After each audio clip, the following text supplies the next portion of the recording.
Hey guys, this is Tim McGuire again. Welcome back to my capstone presentation for my MIT xPRO full stack web developer course.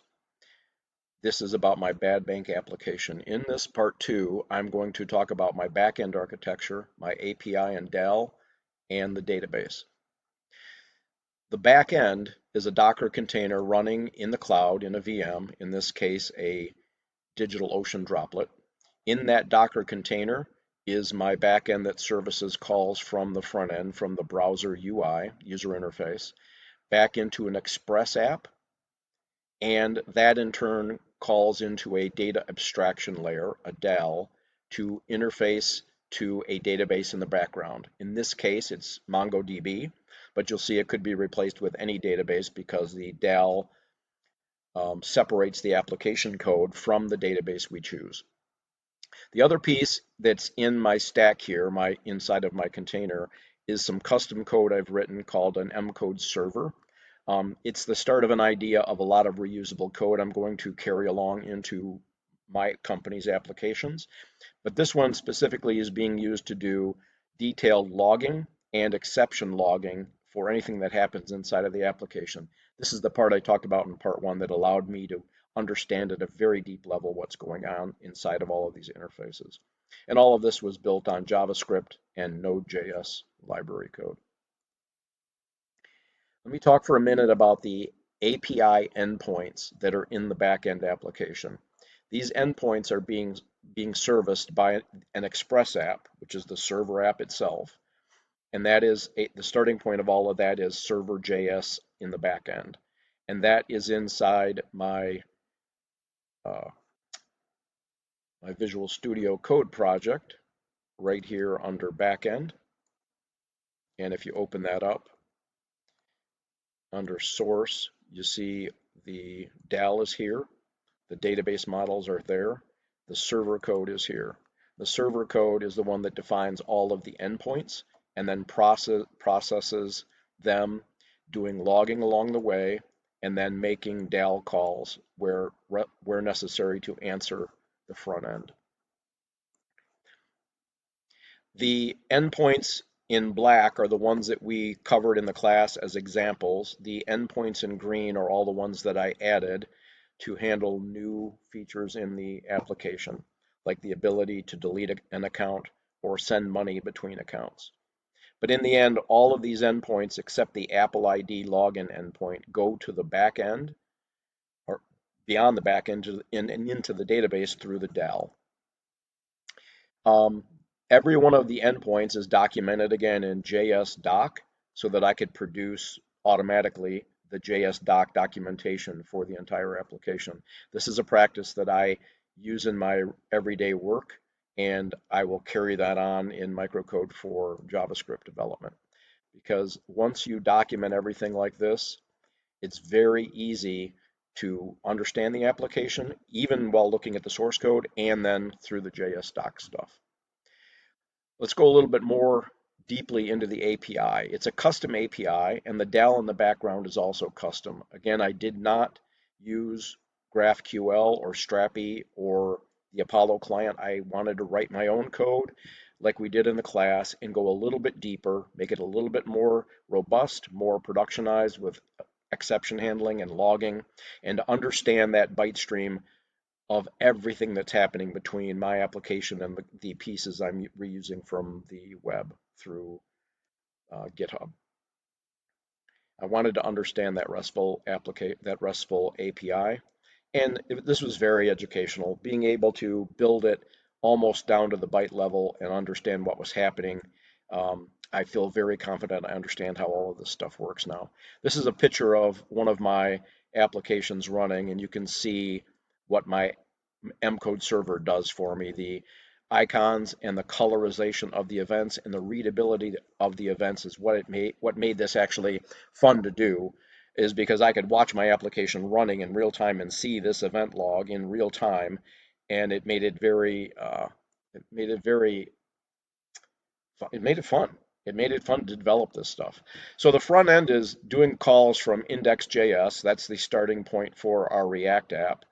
And then it goes into my components The components turn around and use the API we talked about in part one, and then through that single Axios line of code.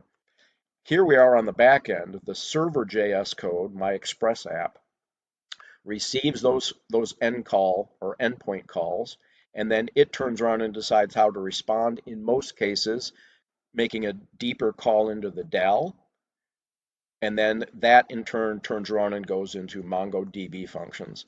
But the purpose of the DAL, the data abstraction layer, is like many things we've done in the last 20 years, is to abstract the underlying details of, in this case, Mongo, from the application code. So you could change from Mongo to a different database like SQLite and never know in the application that it had happened and not have to touch the application code if each of these interfaces is very well defined.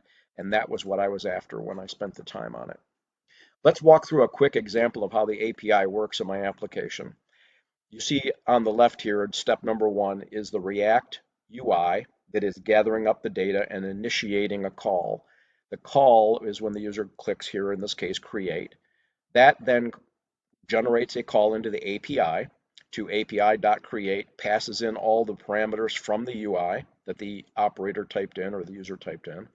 And then that API create ends up in a single line of code that is used for Axios. That one line of Axios code is the only Axios code in this entire application. So if I wanted to change from using Axios, just like maybe I want to change the database, I only have one function to change in my entire API to move away from Axios and use something else. On the back end, the Express app that is in server.js, that server.js module, JavaScript module, it receives the path, in this case, account, create, and all the parameters. It does some verification to make sure it's okay, and then it will make a call to DAL create to actually commit that account data into the database. And again, the Mongo data is all in one place. The Mongo calls are all in one place, not the data. The call is the code in the DAL function, the DAL module of all the different functions. That brings us to the database container. Where does that call go at that point? So the DAL turns around and makes a call to Mongo, which is sitting in our third container. It's a third Docker container in our VM. That Docker container is actually an image directly out of Docker called Mongo. It is the latest build of Mongo supported and approved of by Docker. I actually take that image though, and I build my own container with it. I don't let it build its default container so that I can control the name of it, the parameters given to it, the name of its volumes, and its references to external volumes. This again goes back to using a standardized Docker Compose file so that you can control the names, and in controlling the names, you can control the creation of the networks between them, the volumes they reference, and it just makes life so much easier to have readable Docker, image, and volume names that all match and are all organized. Hail Caesar. The Mongo database, I use, for the actual data in the database, I use Mongoose schema. MongoDB is a NoSQL database. It can basically store anything, and in this case, we're using the schema to store very traditional data. In this case, I'm storing just an account, and in the account, I have an embedded array of transactions, which is a second schema. It's very, very simple. But it shows that you can basically build anything you want in MongoDB. You can even make it look like a SQL database if you wanted to. So this is a picture over here of the live data from my logging utility that shows one of those transactions. You can see the account data, and you can see in the account data there is an array of transactions showing all the activity in that account. That's the end of part 2. In part 3, I'll talk in detail about how this got deployed to the cloud, the new features that I added to the application, and how I did the I'm going to talk about I'm going to do a demonstration at the end. And then there's some other reflection in part 3 as well. Thanks for listening.